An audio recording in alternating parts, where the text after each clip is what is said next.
1400 வருடங்களுக்கு முன்னாடியே நபி ஸல்லல்லாஹு அலைஹி வஸல்லம் அவங்க பெண்களுக்கான உரிமைகளை, மேலும் அவங்களுடைய அதிகாரமளிப்புக்கான, அதாவது விமென்ஸ் எம்பவர்மெண்ட்டுக்கான பகுதிகளை நபி முஹம்மது ஸல்லல்லாஹு அலைஹி வஸல்லம் அவங்களுடைய சீரத்துல, வாழ்க்கை வரலாறுல நம்ம அதிகமாவே பார்க்கலாங்க.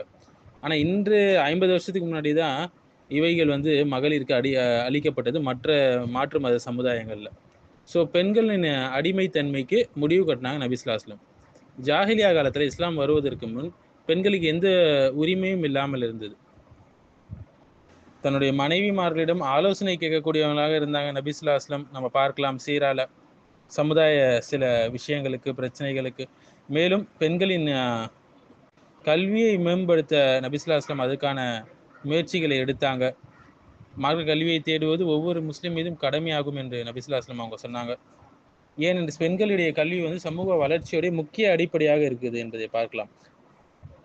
பெண்களுக்கான சமூக பங்குகளை அவங்க அதுக்கான வாய்ப்புகளை, தடையில்லாத வாய்ப்புகளை அவங்க கொடுத்து வந்தாங்க. பெண்கள் உஹது, ஹுனைன் போர்கள்ல பாதுகாப்பு கொடுப்பது, சிகிச்சை ஊக்குவிப்பது போன்ற பணிகளில் ஈடுபட்டாங்க என்பதை சீரால நம்ம பார்க்கலாம். திருமணத்துக்கான விருப்ப உரிமையாகட்டும், மகர் கொடுத்து திருமணம் முடிப்பது, மேலும் தனி சொத்து, அவங்களுக்கு சொத்துரிமைகள் கொடுப்பது, விருப்பமின்றி கட்டாய திருமணத்திற்கான எதிர்ப்பு, இதையெல்லாம் நபி ஸல்லல்லாஹு அலைஹி வஸல்லம் இவ்வளவு உரிமைகளும் 1400 வருஷத்துக்கு முன்னாடி கொடுத்தாங்கன்னா, சற்று யோசிச்சு பாருங்க. அத்தனை வருடங்களுக்கு முன்னாடி போய் ஒரு புரட்சியை தான் ஏற்படுத்திக்கிறாங்கன்னு சொல்லலாம்.